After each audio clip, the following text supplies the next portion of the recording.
We've got another great story to share with you today, an inspiring journey into local government leadership, because that's what we do here on the Halting Winter Podcast. We tell the stories behind the titles, the unique paths into public service, and the moments that shape how these leaders show up, even when the work gets heavy.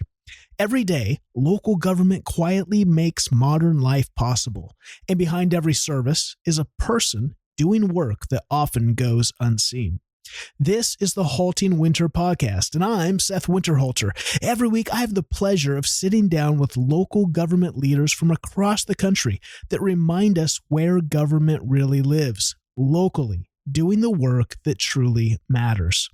This is the work that builds belonging. Before we hear today's conversation, I want to take a moment to thank our sponsors. Tyler Technologies has been exclusively serving the public sector since 1998, partnering with cities and counties to make their work more manageable, more connected, and more effective. From smarter budgeting to artificial intelligence, Tyler equips local governments with software and solutions that help leaders serve with clarity, efficiency, and impact. You can explore a variety of free resources at tylertech.com/winter. That's tylertech.com/winter. And if today's conversation resonates with you, I want to invite you to check out the Municipal Leadership Development Circle. It's a global community of local government leaders who are committed to growing together, supporting one another, and leading well in the middle of municipal pressure.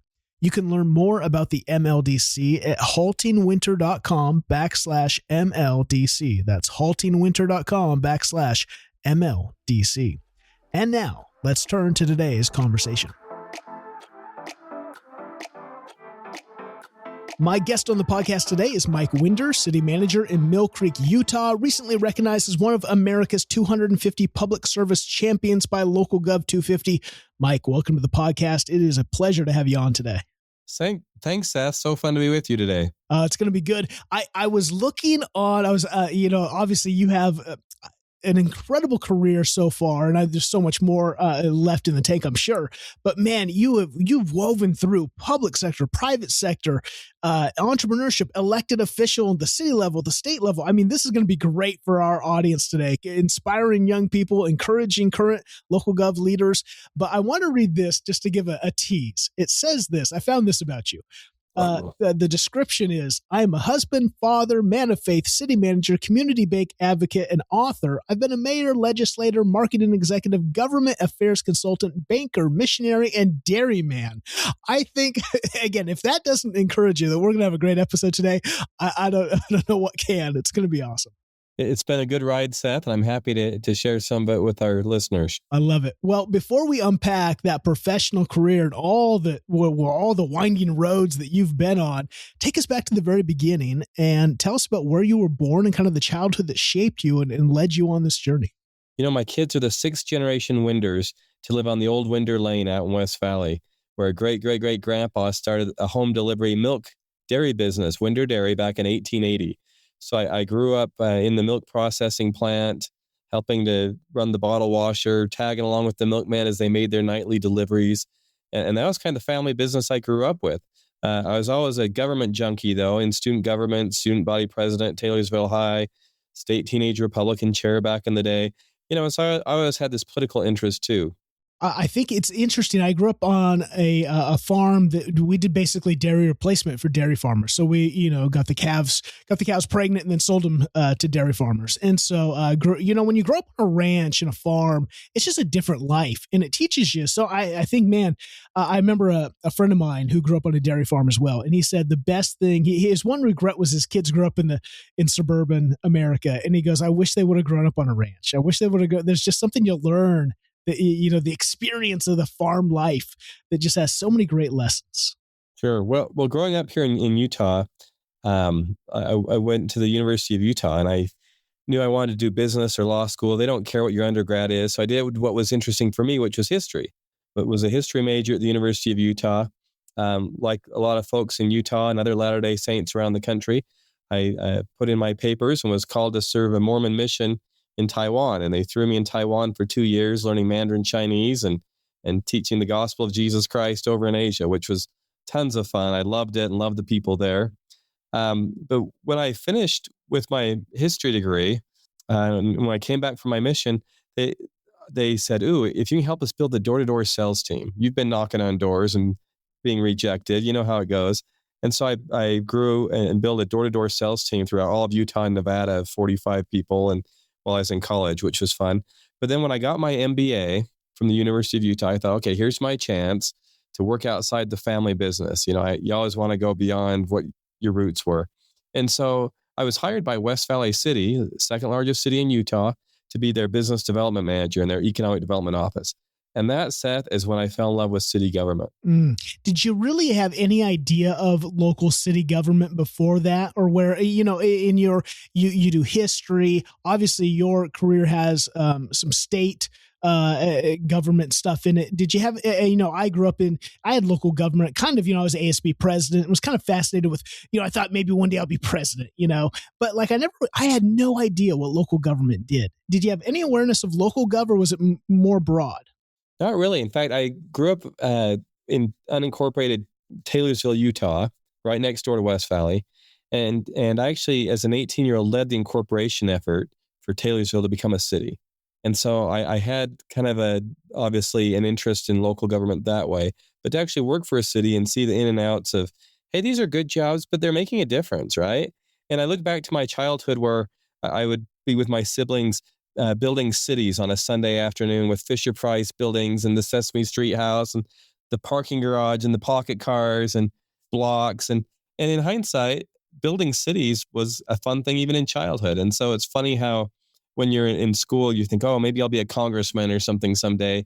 And you don't realize the best jobs are really at the city level where you can get stuff done and see an amazing impact. Oh, so much so. Yeah, it's such missional work because you are impacting everyday people's lives in such consequential ways. When you went to work out, you go to University of Utah, you get an undergrad in history, you get an MBA in marketing, you start working for West Valley City in business development. And so obviously you can be thinking of business and economic development, but what was that like to see how a city operated in so many aspects and how really business development touched so many components of what a city does?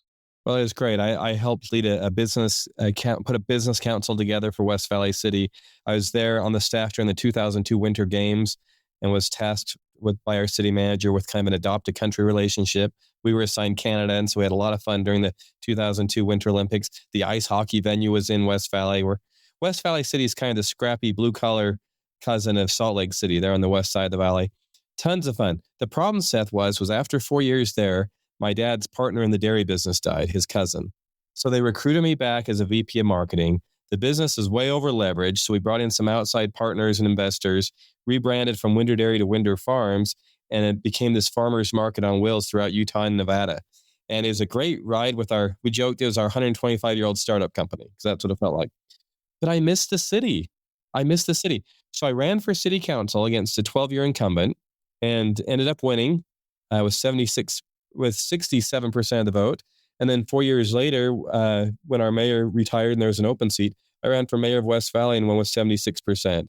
And so a 29-year-old councilman, 33-year-old mayor, it was an awesome time to be involved with Utah's second largest city, bringing out light rail, redeveloping the Valley Fair Mall area, bringing in an Embassy Suites hotel. And so that economic development and private sector business background made me more pro-business and pro-economic development as a mayor, and that kind of marked our tenure there. It's so fascinating to go. I don't know if I've had anyone on the podcast who has started to work for a city and then become an elected official. Usually you're an elected, and I have a handful of people who've become elected and then fell in love with local gov and then became city administrators or managers. But you worked for the city and then you become elected. What was that transition like? What was it like to be an elected official versus someone on staff? Well, it was a lot of fun because I teased the city manager, you used to be my boss and now I'm your boss, right? But I had a real love for the community. And what really was frustrating is West Valley often got a bad rap, right? It's kind of, it's the crime capital. And yet we were doing so many positive things to turn it around. But this was the point of time when the internet was just decimating local news reporting. And so we had a situation where when I started on the council, we'd have 4 journalists at every council meeting. And by the time I'm in the middle of my term as mayor, we have nobody. but they're still covering the crime desk because if it bleeds, it leads, right? And so we had some adventures there when I was mayor of West Valley to try to look for creative ways to cover our city. And some of those were good ideas and some weren't. But there was a point where I realized, hey, we're in a strong city manager form of government. I'm the first non-retiree as mayor of our city, which incorporated in 1980. And I was loving it. But I also had to always have a side job to feed the family. I was the breadwinner too. And it's hard to be a part-time elected official when you're not a retiree. And there was also a point too, Seth, where I remember one of our economic development presentations was happening in a council meeting. And there I am as the mayor running the meeting. And I look at this guy and I'm thinking, no, this isn't fair. He gets to roll up his sleeves and be in the thick of it all day, every day. He doesn't have a target on his back politically like I do, getting thrashed for every decision, this or that. He doesn't have to run for re-election. And he gets paid a heck of a lot better. Who's the idiot here, right?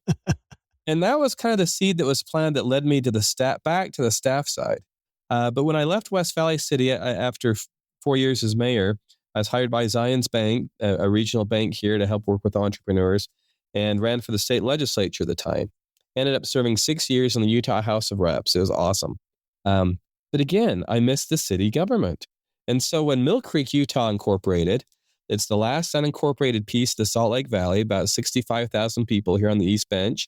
They hired me as their new economic development director in this brand new city. And so I left the bank and came to Mill Creek City. I thought, here's an opportunity to be on the ground floor of a new city.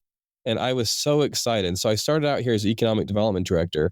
And then about 4 years in, when our city manager retired, I was promoted up to that. And technically, I'm still the economic development director as well. But we have had such an amazing time here in Mill Creek. Wow. And in fact, when I went from economic development director up to city manager is when I stopped running for re-election in the legislature, because you got to focus when you're the city manager. But I'll tell you, of all the jobs I've had, public sector, private sector, being a city manager of a city that's growing and doing creative, interesting things like Mill Creek has been far my favorite job.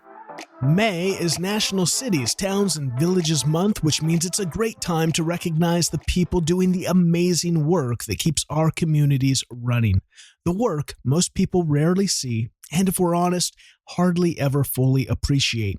It's the work that doesn't slow down, and yet it's the work that's expected to be done day in and day out.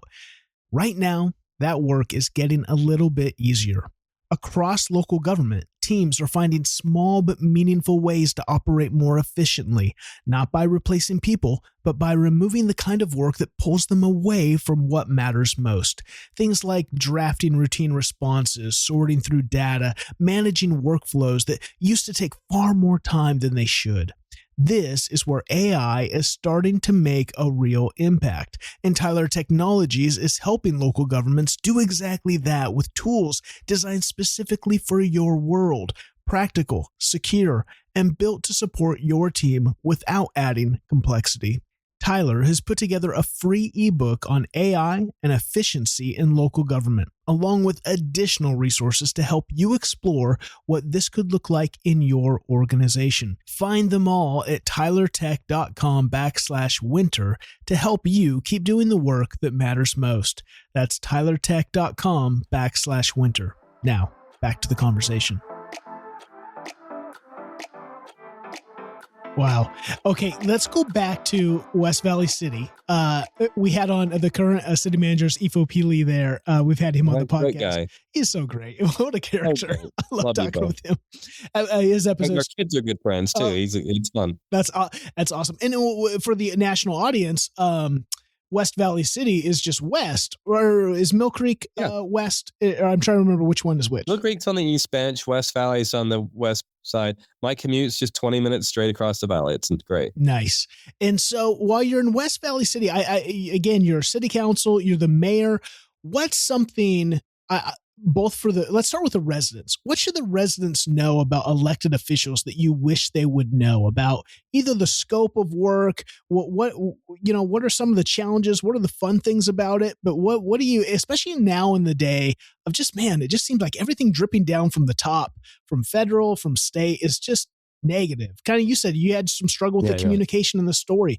What do you just wish people would know? Let's start with residents. Well, I would say I love the Teddy Roosevelt quote of, in America, we are the government, you and I.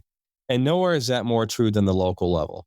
Your local council members and mayor and city staff members, they're putting on their pants one leg at a time like you are.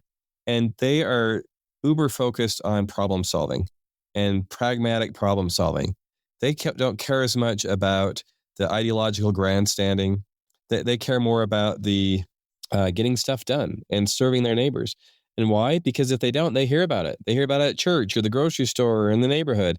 And so local government to me is my favorite level of government because you can enact change. You can call your council member. You can have lunch with your mayor. You can really get your issue out there and enact some change.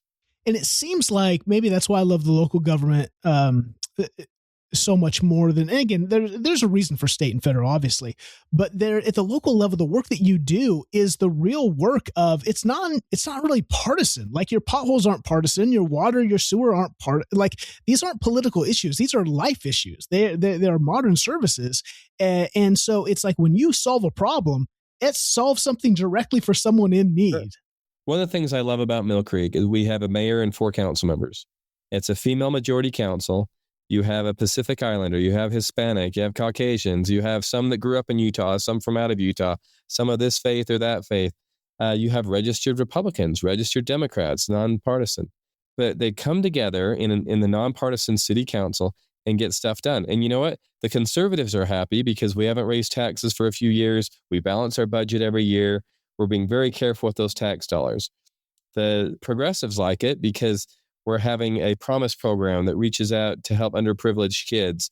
And we have a lot of cultural celebration centers or cultural celebrations on Mill Creek Common where we're bringing different ethnic communities and pride communities together. And so you're able to do some of the pragmatic areas that everyone agrees on. And they talk about those 80% things in politics or 80% agree and 20% don't. You're able to focus on those 80% issues all the time in local government. And it's just so fun and so satisfying. What was the big difference when you went to the Utah House of Representatives? Now you're at the state level. What was that like to go from local level? What were some of the cool things about it? And what were some of the challenges about it moving from local to state? Well, first of all, there's something magical about being your hometown mayor, but you can't beat the energy of the Utah House of Reps during the session. It is the shortest session in the country, 7 weeks, 45 days to come in, balance the budget, pass consider close to 1,000 bills, try to make life a better place. And then because it's a citizen legislature, you go back to your day jobs and have to live with the laws you passed. And so I love that about Utah because you have ranchers and teachers and doctors and lawyers and realtors and city people and university people all come together for that special 45-day session. So it is fast and furious and crazy. But when you're looking at things in the state level, a lot of the times they're the bigger picture issues. And you don't see the impact quite as directly. And then the federal issues are even more big picture, right? And so as an economic development guy, remember I'm a city guy, right? I'm building the cities on the Sunday afternoon. I can do that easier at the city level. The state level, I was proud of, funding a bonus program for teachers in high-performing teachers in high-poverty schools. I was proud to bring the earned income tax credit to Utah to help working families. I was proud to chair the Economic Development Workforce Services Committee and help Utah be the #1 economic leader in the nation. And so those are great things. And I love my time in the legislature, but I actually have more fun at the city level. And I look at my friends who are members of Congress and I think, oh man, that would look great in the obituary, but to live on a plane, sleep on a cot or an overpriced apartment, spend a 30-day fundraising, to be part of a legislative body that gets nothing done, no thanks. Bless those who do it, but no thanks. I'd rather be here helping solve things. Yeah. And Seth, whenever you go through the election every 2-4 years at the national level, you have city employees who are happy with who won, and you have city employees who are despondent with who won. And I try to comfort them and say, no matter what's going on CNN or MSNBC, here in Mill Creek at the local level, or in West Valley before this, we can actually do things to improve people's lives and to help them feel safe and to help root out corruption and all the things that you wish would happen at the national level, we can do locally. It's not that hard. We know the people who pull the levers locally. Yeah, there's such a shorter point from the policy or the what did we decide to then action. It seems like that can be I've had some people on who've worked at the state level or big agencies, and that's the issue. You do this policy, but then it could be years before it's actually implemented and you actually see the change. And Right. the local level, it's like we decided on Tuesday at city council meeting, boom, the team's moving on Thursday. When I was at West Valley City, we didn't have a recycling program. We thought it was a good idea. So we put it out there for bid and got a waste company that would do recycling every other week. Well, now we have recycle cans. And you can do things that literally impact the day-to-day, week-to-week lives of your constituents. And it's not just some obscure thing on Fox News. Yeah. I want to go back for just a minute, just because I live in Olympia, which is the capital city of Washington State. And when you mention a 45-day session, that is insane. I love it because you got to get stuff done, right? There's no like dilly-dallying, it sounds like. Whereas here, I think it's like every other year. I think they can extend till infinity and beyond. And it's always long. And it's always drawn out. And it's just like, what did you accomplish? The state constitution at the end of 45 days. Boom. Sine die, as they say in Latin, you're done. You're done. I like that. Now, the asterisk to that is they do meet once a month for 1 or 2 days for kind of interim committee meetings. But you're not passing bills unless it's in that 45-day session. Wow. I like it. That's cool. But it works. Utah is one of the most effective, well-regarded states in the nation as far as governance. Yeah. Well, and like you say, it allows then, with that tight timeline, it allows people who, again, maybe aren't retired, who actually are in work, who are to have a kind of a sabbatical, I guess, to focus on that. And not only that, but back on the city side now, we always fret and stew every time the legislative session rolls around, which for us goes mid-January till the first week of March. And it's funny because you don't plan your vacations during legislative season because you don't know what they're going to do to you at the city level. And so we're up there with the League of Cities and Towns and the Legislative Policy Committee there. And so we're always trying to influence legislation and play defense from negative stuff that hurts cities. But the nice thing is there's an end. There's a light at the end of the tunnel.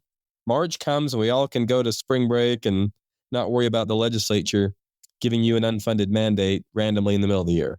So there's value in having a compressed time, I think. Yes. So the city of Mill Creek calls, and this is kind of interesting because you started in West Valley Center as business development manager. You're kind of running back the tape, and now in Mill Creek, economic development director. You do that for a handful of years and then become the assistant city manager and now the city manager. Talk us through kind of, again, with city of Mill Creek, what was different? You said, again, it's newly incorporated in 2016, I think, right? So it's newly incorporated. Yeah, we're celebrating 10 years this year. Yeah, so there's a lot of identity then, a lot of forming who we're going to be, what's this going to look like. What did that look? What's been the process of a newly incorporated city, again, a decade till now, and you had COVID in the middle of that. And so I'm sure that was a whole, like, how did you ride that crazy bowl of just a season? And what's, before you even become city manager, what did that look like to give us a scope of Mill Creek? Well, the nice thing is, so Mill Creek's an old community. 1 year after Brigham Young came to the valley, some of the pioneers came a little south and started building flour mills and grist mills on Mill Creek that flows out of the beautiful mountains to our east. And today, it's a very the east part of Mill Creek, up Olympus Cove, very affluent, beautiful houses up on the hill that overlook the valley. But we extend all the way to the Jordan River, which runs through the middle of the Salt Lake Valley. And so we have great socioeconomic diversity in Mill Creek, which makes it very, very interesting. Again, it's an old community, but it's never been a city. So there's no historic downtown to speak of. And so one of the first things we set out to do is we said, okay, where is the city center of Mill Creek? Well, there happened to be a branch of the Wasatch Fault Line that ran through the middle of an area. And on the earthquake fault line, you can't build a habitable structure like an office building or a house, but you can have parks and open space and plazas. And so what we said is, you know what, we're going to make lemonade out of lemon. We have to. We're a build-out city for the most part, a build-out suburban city. And so we built what we call Mill Creek Common. It's a 7-acre linear open space right on top of that fault line. And it's been amazing because we now have the largest outdoor ice skating loop in Utah there on Mill Creek Common that becomes roller skating in the summer. And then we build our city hall next to it. And our thought was, what does a city hall look like in 21st century America? I'll tell you what it doesn't look like, Seth, a colonial building in the middle of a Kentucky bluegrass. And so instead, we built a 6-story structure right on Mill Creek Common, right on our new town square. And it's 10,000 square foot per level, so it's pretty tight. But we said, you know what? Government can be anywhere. So let's have the government be deep in the block to help activate the inside of this Mill Creek Common area. Let's have the ground floor be a public market. We stole that idea from Lenexa, Kansas, with a couple of restaurants and some shops and things that rotate out. And then the real city hall starts on 2nd floor with your information center, your council chambers. We got our police on 3, offices on 4 and 5. And then when I was at Zions Bank for a bit, we had the top floor of that office building in downtown Salt Lake was called the Founders Room. It was used all the time for receptions and meetings. And I said, we need a Founders Room on the top of Mill Creek City Hall. So we did it, and we call it the Grand View because it just has killer views of the mountains. And it is a space where we can have banquets with 225 people, wedding receptions, corporate events, school parties, and it's used all the time. So all of a sudden we have the city hall that is activated and engaging this brand newly incorporated community. And then just for fun, we put a climbing wall on the outside of our city hall. So you can literally climb City Hall, but it's the largest outdoor climbing wall in the state of Utah. So all of a sudden we're doing these pieces of placemaking where now all of a sudden Mill Creek does have, we didn't have a historic downtown, but now all of a sudden we have the coolest city hall in Utah, according to the Salt Lake Tribune, and this amazing town square with Mill Creek Common that has vibrant events going on all the time. And so creating that sense of place, I tell my employees, Seth, we're here to do 2 things: great placemaking and strengthening community. The community is already there. It's been here since 1848. But we want to look for ways to strengthen that community and make it even stronger. And then that great placemaking is in everything we do, from code enforcement to city center development. I love this. This is so inspiring because this is one of the things I see is we continue to see urban sprawl into suburbia. That's the issue, is these suburban places, which are predominantly just kind of strip malls and, cul-de-sacs, don't have downtowns. And so all of a sudden they incorporate, and it's like, well, who are we and what are we? Vancouver, Washington, basically is the outflow of Portland, Oregon. And it had this. I have a lot of friends that live down there, and their team, they have a new city manager now, Lou, and they are going gangbusters about trying to make the downtown cool, trying to make it down by the waterfront. And it's just, I go down, there's just cranes all over the place. I'm like, this is awesome. But I love that. I just want to highlight again, you've taken City Hall and made it a destination that's not just about politics or city hall meetings. I love that farmers market downstairs on the bottom floor, the engagement center up on the top floor. I think that's why every time I come by, I go downtown into Olympia here. We have a brand new city hall. You would never go into it unless you were doing something at the city, because it's only city stuff. And it feels very kind of like the Capitol building, very intimidating. And people, I don't think we understand that. If you're in local government, any kind of government, you're used to it. You're just like, it's just another day at the office. These places can be very intimidating for local residents, Absolutely. Which is why they don't engage. One of the things we look for, Seth, is with the programming of how do we come up with new reasons for people to come to City Hall for positive reasons. And so, for example, Monday night in our council meeting, we are giving the Mayor's Star of Excellence Award to the top 50 high school juniors in the city of Mill Creek, regardless where they go to high school. And this is something I started when I was mayor of West Valley City. And so I've been able to take some of my good ideas there and bring it here. And the mayor's here like, oh yeah, we should do that too. But so we're going to have a council chamber packed with 50 brilliant young people and their proud moms and dads snapping pictures, happy to be in this cool new city hall. And they get a certificate from the Mayor's Star of Excellence. They get the photo op. They get their name in the city newsletter. And you know what that costs us? Paper, the certificate. And yet how much goodwill is generated by now you have all these high school juniors that can put that on their scholarship applications. I received the Mayor's Star of Excellence Award in 2026. How many proud moms and dads are there that are taxpayers that say, you know what, that new city hall is pretty cool. And I'm glad I feel part of it. And so we have a blank wall on the second floor. So we have a photo contest there every year. And last year, the theme was travels. We said, okay, Mill Creek residents, and your travels, whether it's Yellowstone Park or Paris or Zion National Park, take pictures and put them in this photo contest. And the winners came ages 10 to 92. And we had a little punch and cookie reception for them. They have their art displayed in City Hall for 4 or 5 months, their photos. and they are here for a positive reason. And so we're always looking for what are ways we can engage the community and bring people to City Hall for positive reasons that candidly don't cost a lot of money. It's using our political capital for community building. It's so cool. It's so cool. We just had Jennifer Calloway on. She's in Truckee, California, and I can't remember. I think they're still trying to become a dark sky city to get that accredited. And so they've already started to they did some contest, right? About, go take your pictures, then we'll put them up. And again, these are the ways that, again, I love what you said. It's local gov is, yes, we have the services, water, sewer, trash, etc., streets, but it's also community. And I think we lose that. The local gov is this epicenter of how do we not only identify who the community is, but how do we embrace that and celebrate it? And you guys are using that place, whether that's students, whether that's the farmers market, and again, you're just getting people comfortable with positivity, and that's a massive win. Well, you asked a question earlier, Seth, about how does this new city kind of go about doing their thing? And one of the interesting things is starting from scratch, we're able to build a dream team. I'm honored they brought me on for economic development, but they also brought the top finance director from South Jordan City and the top engineer from Salt Lake County and the top planning director from South Salt Lake. So you build this dream team. And then you don't have these precedents of, well, this is how we always do it in our city. It's completely wide open of, this is a new city. How should we do this? How should we do that? I'll give you an example. We didn't have a chamber of commerce.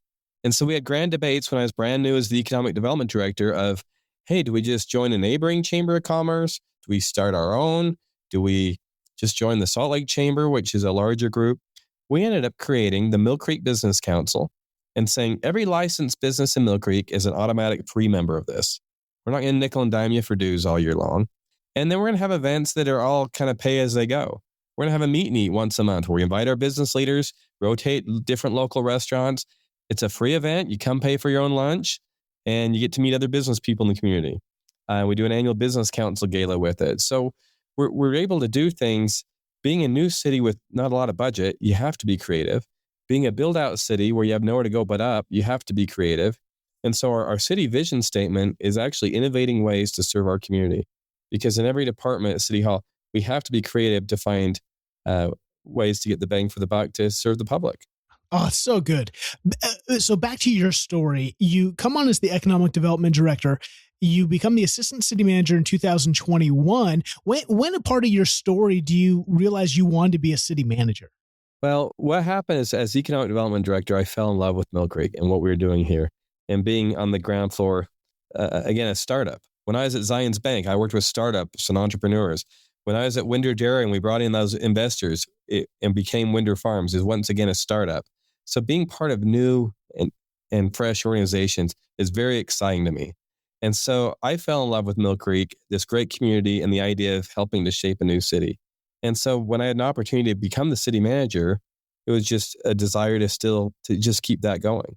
I'm working with peers that were hired about the same time I was, and I think of it as a team. So I don't really think of it as hierarchical.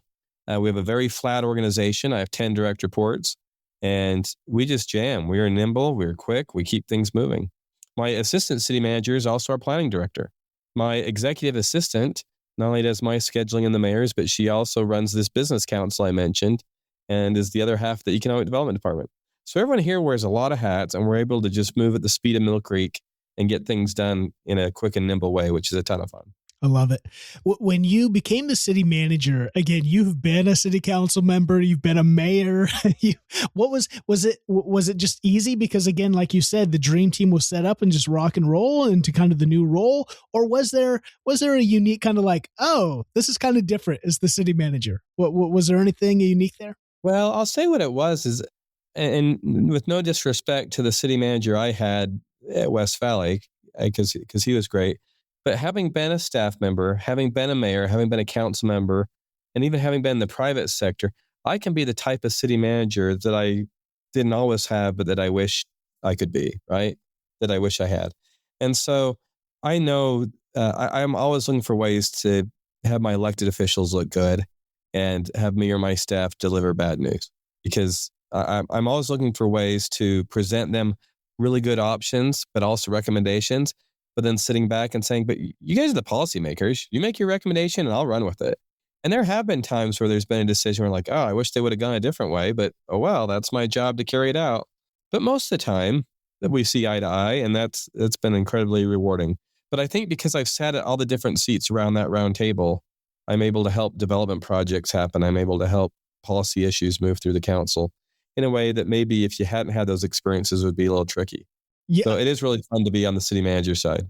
Well, definitely. I think that's what's so unique is that you've had all these various experiences that have helped shape who you are today and how you lead. And that's why I would ask, what do you think in light of your just radically different background of all these different places, what do you think advice would you give to an up and coming city manager? What do you think are the elements of success to really not only serve in that role effectively, but even what you've said, kind of build a dream team that really is making significant strides for a place? Well, a lot of it is the vision you have for your community. And if you have that vision, then you can get other professionals to come on board and say, you know what, I like what we're doing. Let's do something different here. That helps. It's interesting. Mine was a very, as you point out, Seth, an unorthodox path to get to be city manager. But I do think one of the common things with me or someone who goes a more conventional path is you can't be afraid to try your hand at new things.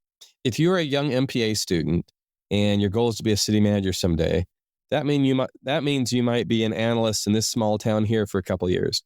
And then you move to be an assistant city manager in the city for a couple of years. Then you move to be a city manager in a larger, and you can't be afraid to move every few years and try your hand at different things.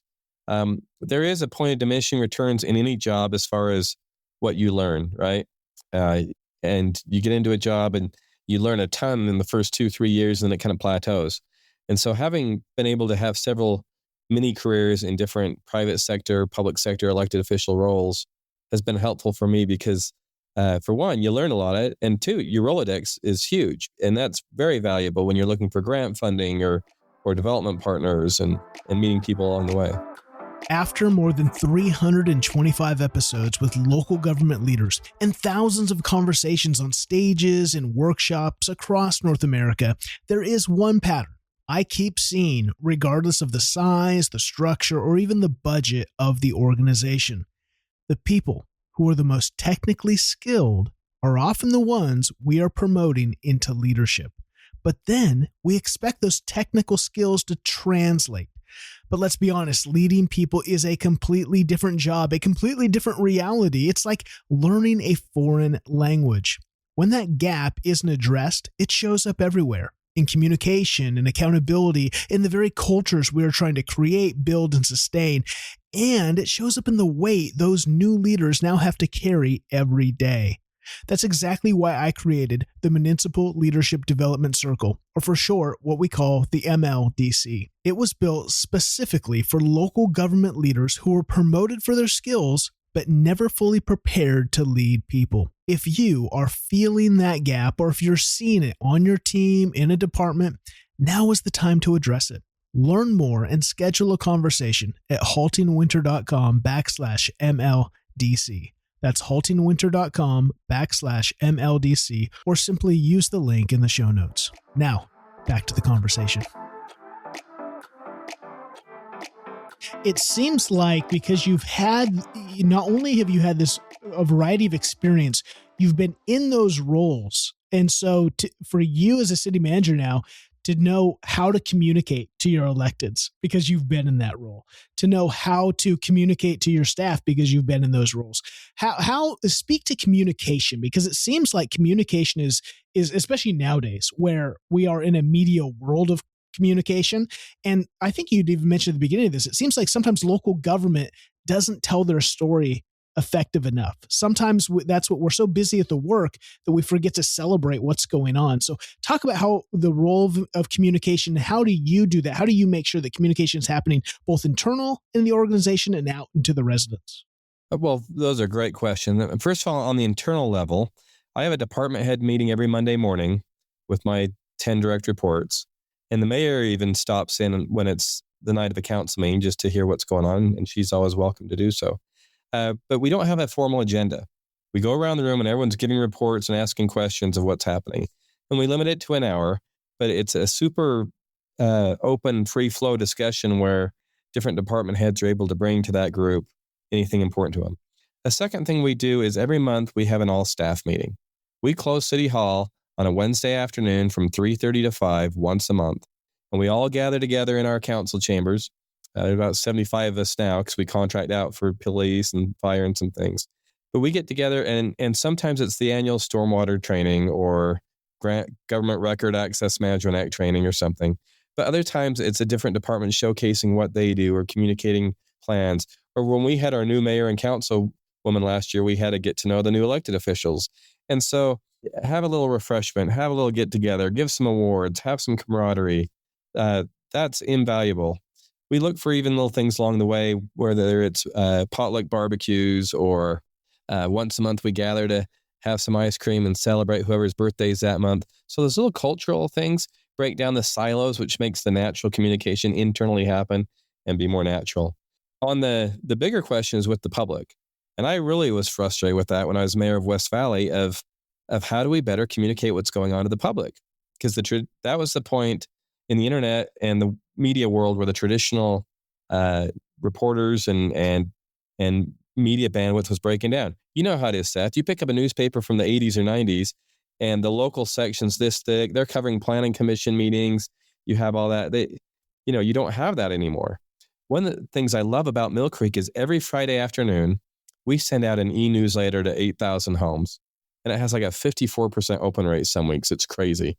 And each Thursday afternoon, the mayor and I approve the newsletter from our communications team, but it's keeping them in the loop about what's going on in our community. Then we have a printed newsletter that we do once a month that goes out to all 35,000 homes in our city. And it's not cheap. It's on nice paper. There are no ads in it. It is mailed directly to every home. But guess what? We're able to tell our story. We're able to bring people along on these tricky discussions that government needs to have sometimes. And so even if the mainstream media ignores all of our press releases, even if no one looks at any of our social media, I know that the super interested are getting an email every Friday, and every resident is getting a printed newsletter in their mailbox. Old school as that is, that's been super, super helpful to keep the public in the loop of all the things we're doing in this fast-paced city and to help them get to know our elected officials. And our elected officials take turns with a message in there each month. And so they have their name and face out there and the community is getting to know them.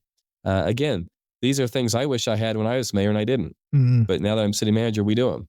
I think this is really brilliant. And I just want to encourage the audience of local gov leaders to really hear that again, in that you're using both things. You're using the digital tools that we have, the digital newsletters, but you're doing what we call the old school, which I still think is kind of new school, because if you think of, there it is, you're showing on the video, the Mill Creek way. I love this. Again, there's something in tactile. I think we live in such a digital world that we forget that, like, we scroll and pass things. And so, yes, it's important to, can you get your city on Instagram, on TikTok? Those can be cool things and they can help, but you can also be dismissed and you think, man, we're doing all this. Why aren't people listening? You got to kind of do it all, right? That's right. It's an all the above approach. There's no one silver bullet to communicate with your public, but you have to be communicating with your public. Yeah. I love that. And you're investing. You just said it's not cheap. And it's not cheap in the time and the labor and putting those stories together and finding it, being creative, but it is. I think you got to invest if you want to. If you want to move the needle, you got to tell the story. And I love that. Well, you can do all the good in the world inside City Hall, but if that tree falls in the forest and no one hears it, who cares? That's right. So good.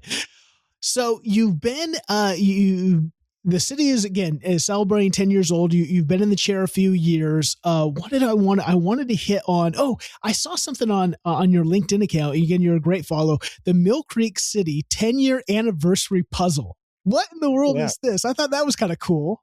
Okay, so a lot of you know Eric Dowdle. He's an American folklorist that does jigsaw puzzle paintings, and he's actually Utah-based, but he's sold literally millions of puzzles around the world.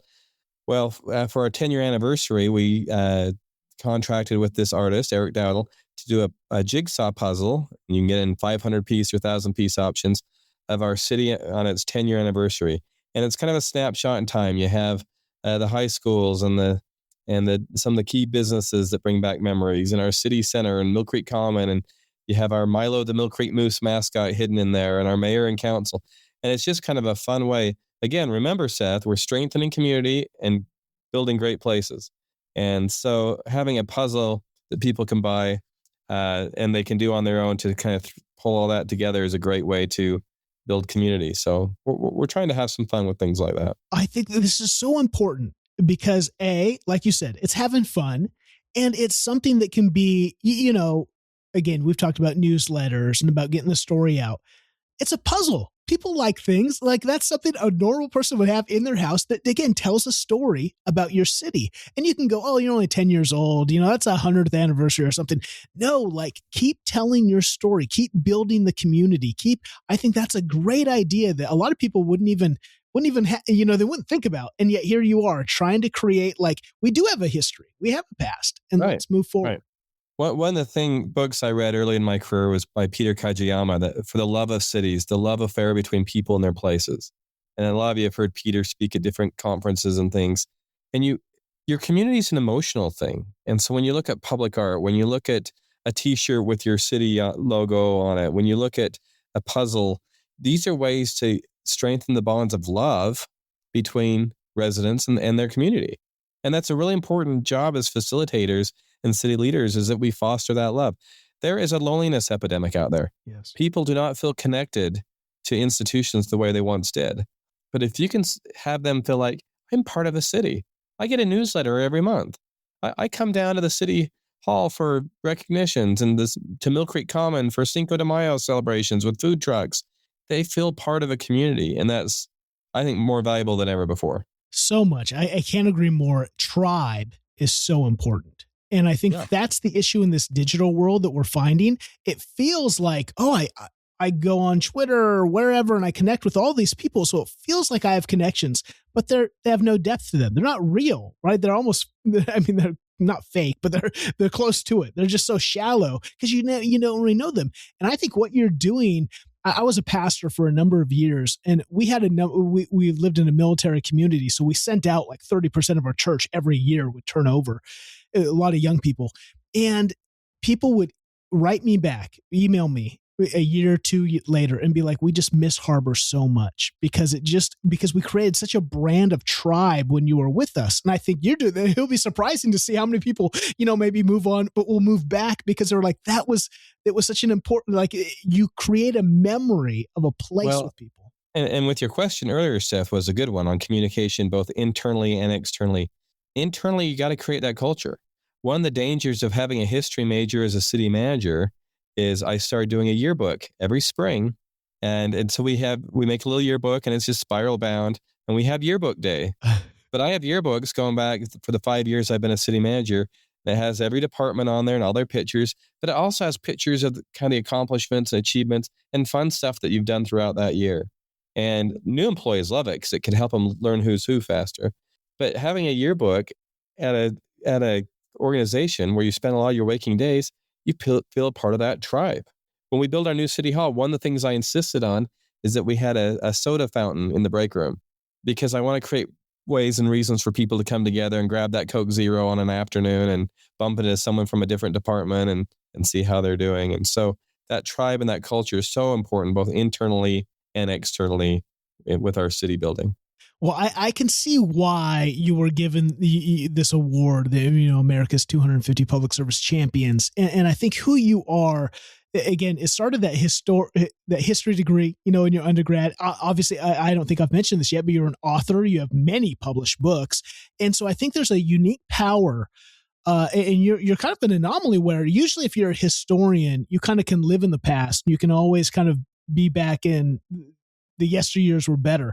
You hold on to this. You have this fascination with history, but you are also pushing violently, vigorously towards a future that's even better. And I love that. It just seems like that's where you get momentum. If you just push towards the future, you can forget about history and then you lose kind of the roots and you lose people belonging to something bigger than just today. And so I think it's just a cool reality there of again, go into that yearbook idea because maybe some others will get inspired here. That seems like a really cool way to do internal tribe, which I think local government has a problem with that. It can be very siloed. It can be very, not really together. And yet you're doing something unique there to create that. Well, when I started doing the yearbook 5 years ago, I personally did it. And I built it, I think, in Word. Now my assistant builds it in Canva and says, am I on the right path? And so we've come a long way, but it's still just spiral bound down the street. But I write a message in it at the beginning, but every employee is in there and every department is featured. And now they kind of know. We'll have an employee barbecue. Oh, got to get a picture for the yearbook, and it's become a bit of a meme or a funny thing.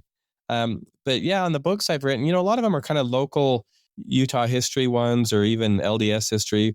I have a coffee table book about presidential visits to Utah, right? When I was mayor of West Valley City, I wrote a children's book called It's Fun to Be the Mayor. And it featured all the mayors of the different cities in the Salt Lake Valley doing different things. And that's what I'd take to read to schools when I'd go as the mayor. I did an Images of America history book for West Valley where it had all the old pictures of the community. And so that's fun. But one of the books I did was called Utah in the Year 2050, Glimpses of Our Future. And I did that back in 2002, and we're halfway there now. But rather than write the whole book now, I had different people send in sections and compiled it. And so it's interesting because you're right, Seth. I do have an appreciation for the past. I've been on the state history board. I've written history books. But as exciting as the past is, the future is way more exciting. I love this. I want to be mindful of your time. I want to ask one closing question, which I usually hit on, because local government, while it's passionate, it's missional, right? You see, like you said this whole time, like you've been in all these kind of positions, but city administration, where you get to see the impact of the work you're doing with such quick turnaround, it can also make work-life balance impossible, which I already think work-life balance is baloney. I don't think there's any such thing as work-life balance. I think there's such thing as being intentional with your life. But in the unique role of a city manager, where you have meetings at night, you have events on weekends, what does that look like? I know that I think you have 4 children, so it's not like you've got family, you've got responsibilities, you have a life outside of work. How do you not just balance that, but how do you live with intentionality to make sure that Mike is healthy to lead that team with such vigor and to lead your family and to lead yourself? No, that's good. I think having some boundaries is helpful. My assistant, I don't have her schedule anything before 9 a.m. or after 5 p.m. unless obviously you have council meetings or evening workshops or stuff, but you try to protect that 9 to 5 window. I also always have blocked out in my calendar from 8 a.m. to 10 a.m. the day after a city council meeting for CMSI. Do you know what CMSI stands for, Seth? City managers sleep in. And we all kind of joke about it internally, but I really do have CMSI on my calendar because the last thing I want is to be at a council meeting till 10 or 11 at night and have an 8 a.m. meeting. And so being protective of my sleep makes me a more productive employee and a less grumpy dad, right? And so to be able to be home, to actually call it quits at 5 and go home and have dinner with your family or go to that track meet or whatever. And yeah, I may cheat and pull out the laptop and crank a few emails out during the 10 o'clock news. But having firm boundaries on those hours and your sleep is good. That said, my cell number, I have council members that text me on the weekends at night, not a big deal. Even if you call City Hall, my landline forwards to my cell phone after a few rings. And if you get my voicemail, even on the weekend, it says, hey, text my cell for a quicker response. Here's my cell phone number. And so I'll have constituents text me. And guess what? Half the time, it's not really for me. It's really something my public works director would answer or my plan director. And so I can just forward that text. Hey, can you please respond to this? And so looking for ways to have healthy boundaries on your quality of life, it makes it so that you can be uber productive in the time you are in the chair.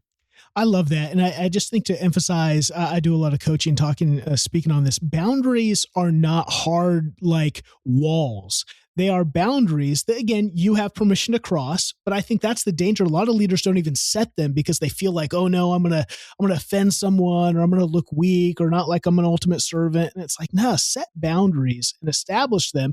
If you need to break them, then you can bend or you can cross, but cross with intentionality. And so, and my council knows I'm not here from 7 a.m. to 7 p.m. every day, but they also know they can reach out to me anytime, any day, and I'm responsive. Another little hack for what it's worth is I always carry a pen and a folded up 8.5 by 11 piece of paper in my pocket. And I have on there my to-do list, both things at work, things at home. And then one whole column is department head, things I need to follow up with. So if I'm in a meeting and a council member says, hey, can you check on this?